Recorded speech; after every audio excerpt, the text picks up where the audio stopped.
Telugu Desam party మహానాడును విజయవంతంగా పూర్తి చేసుకుంది. 3 రోజుల పాటు కడప వేదికగా సాగిన మహానాడు ఉత్సాహభరిత వాతావరణంలో సాగింది. కింది స్థాయి కార్యకర్త నుంచి అధినేత చంద్రబాబు వరకు ఒకే చోట కలిసి చేసుకున్న పండగ. అధినేత చంద్రబాబుతో పాటు యువనేత నారా లోకేష్ కి టీడీపీ నాయకత్వం నుంచి శ్రేణుల వరకు నీరాజనాలు పలికారు. ఇక భావి నాయకుడిగా లోకేష్ ను అందరూ దీవించారు. ఇక తెలుగుదేశం పార్టీని నడిపించింది లోకేష్ అని ఈ మహానాడు క్లారిటీ ఇచ్చింది. అయితే ఇప్పటికీ టీడీపీ వ్యవహారాలను లోకేష్ చక్కబెడుతున్నారు. పైగా జాతీయ ప్రధాన కార్యదర్శి హోదా, రాష్ట్ర మంత్రివర్గంలో సభ్యుడు, ఇలా అన్ని రకాల పదవులు దక్కాయి లోకేష్కి. అయితే పార్టీలో ప్రమోషన్ ఇవ్వడం ద్వారా లోకేష్ని మరో అడుగులో పెట్టాలని పార్టీ శ్రేణులు భావిస్తున్నారు. అయితే ఇప్పుడు నందమూరి లక్ష్మీ పార్వతి ఒక సరికొత్త మెలిక తెరపైకి తెచ్చారు. ఎన్టీఆర్ వారసులుగా ఆయన ఇంటి పేరు కలిగిన మనువలు ఉండాలని, కుమార్తె కొడుకు ఎలా వారసుడు అవుతాడని ప్రశ్నించారు.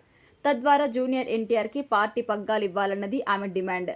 ఎందుకంటే టీడీపీ నాయకత్వం లోకేష్ కి అందించడంపై నందమూరి కుటుంబంలో ఎవరికీ అభ్యంతరాలు లేవు. నందమూరి బాలకృష్ణకి అల్లుడు లోకేష్, సో ఆయన వ్యతిరేకించరు. నందమూరి కుటుంబం అంతా బాలకృష్ణను పెద్ద దిక్కుగా చూస్తోంది. మరోవైపు పురంధేశ్వరి సైతం అభ్యంతరం వ్యక్తం చేయదు. ఇప్పటికీ చంద్రబాబుతో ఉన్న విభేదం కూడా సమసిపోయి వారంతా రాజకీయంగా ఇచ్చిపుచ్చుకునే ధోరణిలో ఉన్నారు. సో ఇప్పుడేమైనా అభ్యంతరాలుంటే జూనియర్ ఎన్టీఆర్కి ఉండాలి. కానీ ఆయన ఎప్పుడూ టీడీపీ వ్యవహారాల గురించి మాట్లాడిన సందర్భాలు లేవు. సినిమాలతో ఆయన బిజీగా ఉన్నారు. లక్ష్మీ పార్వతి చెబుతున్న వారసత్వంగా చూసుకున్న చంద్రబాబు నుంచి పార్టీ ఆయన వారసుడు లోకేష్ చేతికెళ్తుంది. 1995లోనే నందమూరి తారక రామారావు నుంచి పార్టీ చంద్రబాబు చేతిలోకెళ్లింది. అప్పుడే వారసత్వం చేజారిపోయింది. ఇప్పుడు లక్ష్మీ పార్వతి గోల చేసినా తిరిగి నందమూరి కుటుంబంలోకి రాదు.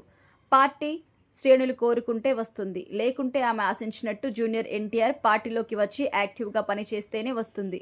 మొన్నటి ఎన్నికలే తెలుగుదేశం పార్టీకి అత్యంత టఫ్. ఆ సమయంలో జూనియర్ ఎన్టీఆర్ రావాలన్న డిమాండ్ వచ్చింది. కానీ ఆ అవసరం లేకుండానే టీడీపీ సూపర్ విక్టరీ సాధించింది. లోకేష్ తనను తాను ప్రూవ్ చేసుకున్నారు. ఇక అందరి నోలు కూడా మోయించారు. ఇక టీడీపీ శ్రేణుల నుంచి జూనియర్ ఎన్టీఆర్ రావాలన్న మాట రావడం లేదు. అప్పుడెప్పుడో అనేవారు, కానీ అటు తర్వాత జరిగిన పరిణామాలు ఆ స్లోగన్ని తగ్గించేశాయి. అయితే వైసీపీలో ఉన్న లక్ష్మీ పార్వతి ఆ డిమాండ్ చేస్తే ఎవరు పట్టించుకోరు. లక్ష్మీ పార్వతితో జూనియర్ ఎన్టీఆర్ మాట్లాడించేవారు అనుకుంటారేమో, కానీ అది కుదిరే పనైతే కాదు. ఎందుకంటే లక్ష్మీ పార్వతి కంటే ముందుగానే కొడాలి నాని, వల్లభనేని వంశీమోహన్ లాంటి నేతలు ఇదే రకమైన డిమాండ్ కూడా చేశారు. టీడీపీ కాదు నిష్ఠూరాలు ఆడేవారు. ఎందుకు ఇవ్వరు అనే మాటలు దాడి చేసేవారు. 1995లో నందమూరి కుటుంబం నుంచి నారా కుటుంబానికి టీడీపీ నాయకత్వం షిఫ్ట్ అయింది. ఇప్పుడు ఎన్టీఆర్ వారసుడు, కూతురు కొడుకైన లోకేష్ ఎలా వారసుడు అని ప్రశ్నించి మరోసారి వార్తల నిలవడం తప్ప లక్ష్మీ పార్వతి సాధించింది ఏం లేదు.